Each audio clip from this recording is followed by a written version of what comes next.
The fact that Florida is #1 in foreclosures in the United States of America, and St. Lucie County is the #1 county in the #1 state in America for foreclosures. He's not talking about those things. That's what we have to talk about. That's my goal. That's my objective, is to continue my service to you. I am your servant, and that's all that needs to be said.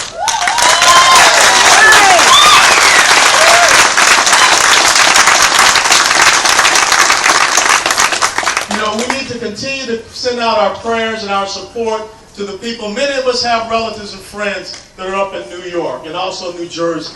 But think about this. At least down here, we take a sense of individual responsibility to be prepared for these storms. Here you have, once again, a government that comes in and overpromises what it's going to be doing for the citizens there. And you still have Americans sitting around waiting for food, waiting for heat, waiting for electricity, gasoline lines that are long. If we had people in Washington, D.C. that understood one simple thing, there was a military headquarters called Northern Command. All you had to do was get a couple of Navy vessels off the shore to bring in fresh water. All you had to do was call up the military to bring in pallets of food. All you had to do was get Army or Marine Corps tankers to come in. All you had to do was get LTACs and Amtrak to come in and provide support and get those people out of the situation. When you don't have leadership in Washington, D.C., when you have people that believe that government can solve everything, but yet they cannot come up with a solution, Americans suffer. And that's why we have this exorbitant debt, this incredible deficit. That's why we're pushing more people on the food stamps. We're pushing more people into poverty. We're making more people dependent upon government, which is destroying our sense of individual industrialism. You know, Joe talked about my neighborhood. Joe talked about my neighborhood. When I grew up there, and I was right across the street from Ebenezer Baptist Church, which is where I went to elementary school. And I would walk down Auburn Avenue to the Butler Street YMCA, the historic Butler Street YMCA. And you would go past the Southern Christian Leadership Council. You would go past small businesses that were black owned. You would go past doctors' offices and dentists' offices. But now, when you go back to that neighborhood, as I did earlier this year, it's nothing. It's a shell of itself. What do I see? I see people who have fallen prey to the failed promises of liberal progressive socialism. It says, we will do everything from you from cradle to grave.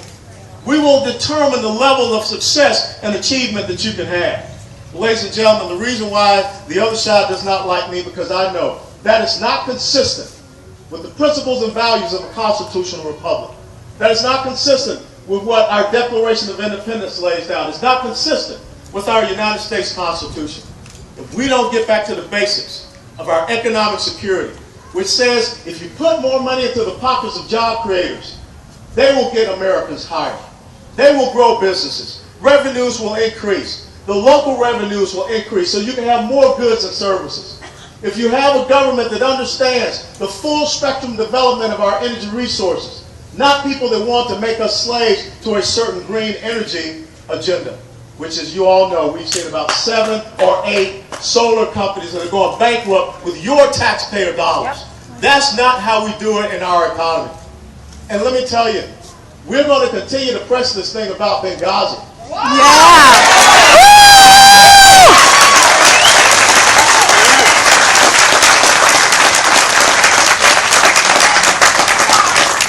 There are some of you out there that have been in combat. And I commanded a battalion in combat. And if ever I sent a patrol out, if I was not with that patrol, I was near a radio and I was listening. And if ever that patrol asked for resources because they were pinned down by the enemy, there's only one response. How fast can we get it to them? Right. Yes. Amen.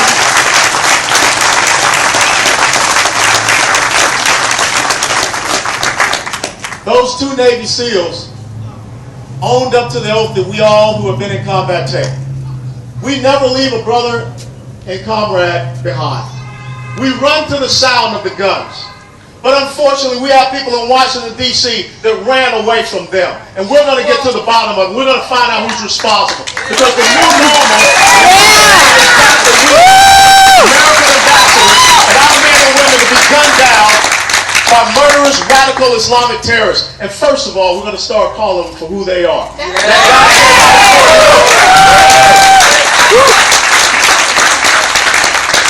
sitting out there at Fort Hood, Major Nadal Hassan, who 3 years ago shot 43 soldiers and DA civilians. 14 of them were killed. The fact that we have a government that is still classifying that as workplace violence is reprehensible. But even worse, the fact that that gentleman is still being paid as a major in the United States Army is even worse. This is why we have to have people that will stand in the gap, stand and fight for each and every one of you. This is about your future. This is about our America. This is about our treasure coast and what we're going to do. We're going to make this the best place to live, work, and play in the United States of America. That's my commitment to you. We're going to work with Senator Negron, and we're going to bring the Corps of Engineers in, and we're going to talk about the Comprehensive Everglades Restoration Project. We're going to talk about the C-44 filtration canal and why it hasn't been completed. We're going to talk about the St. Lucie Okeechobee Canal, which was supposed to be developed for commerce, to transit from West Coast to East Coast. And we're going to make sure that it's dredged down to the proper depths. We're going to work with our sheriff. Where's Will? Will, we're going to work with you to make sure that we protect the borders that are right here so that no one is using this inlet as a drop-off point for illegals and also for drugs that end up affecting our children that are right here in Martin County. We're going to talk with State Representative Harrell. Whatever she needs when it comes to health care legislation and education, she knows that she can pick up the phone anytime and say, Alan, I need you to look into this issue. This is not about me. This is about each and every one of you. It's not about trying to demonize, demean, or bring anybody else down. It's about what we're going to pass on as a legacy for this area and for our great country. You know, last Sunday, there were a few of us here that, you know, we did a little half-marathon run over in Jensen Beach. And I got to tell you, the last 3 miles, 10 through 11 was going across the Jensen Beach Causeway in a 30-mile-an-hour headwind. I call that very sadistic. But the point is this. We're in the final 3 miles of a race. And even if you're a little bit tired, even if you're going uphill into a headwind, you got to know that the finish line is ahead. Yeah. And what's at the finish line? Victory! Victory! Just hold on. Don't hold the words in my mouth. The finish line is a constitutional republic. Yes.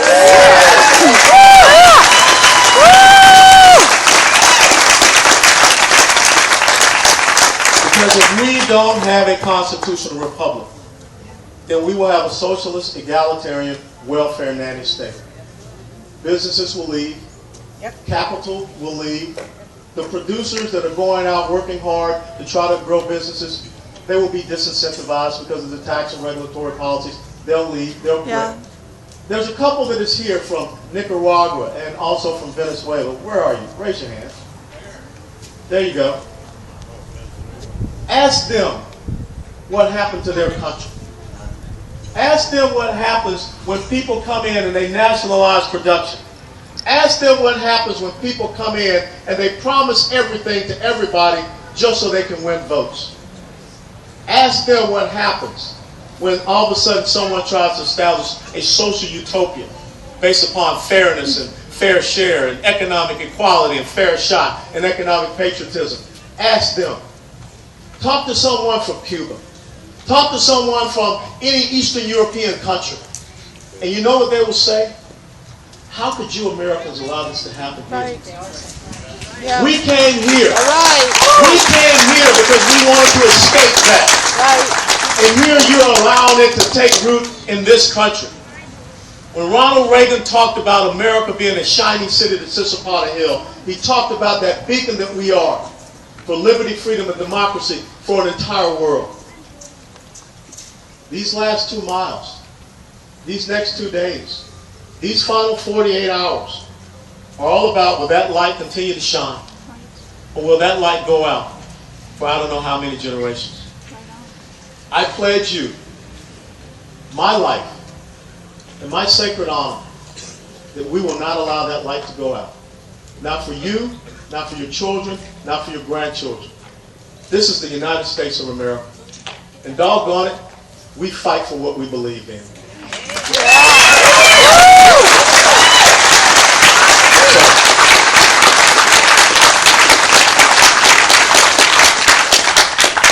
go home, enjoy your Sunday meal, check out the football games, or call 5 people. Contact 5 people that don't believe as you do. And at least get 3 of those 5 to change their minds and make sure we protect the future of these great United States of America.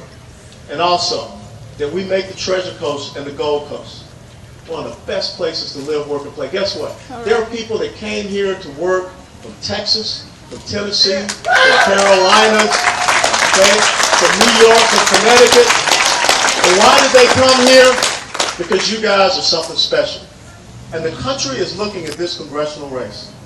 And on Tuesday night, they're going to see a great victory. So God bless you all, and thank you so much.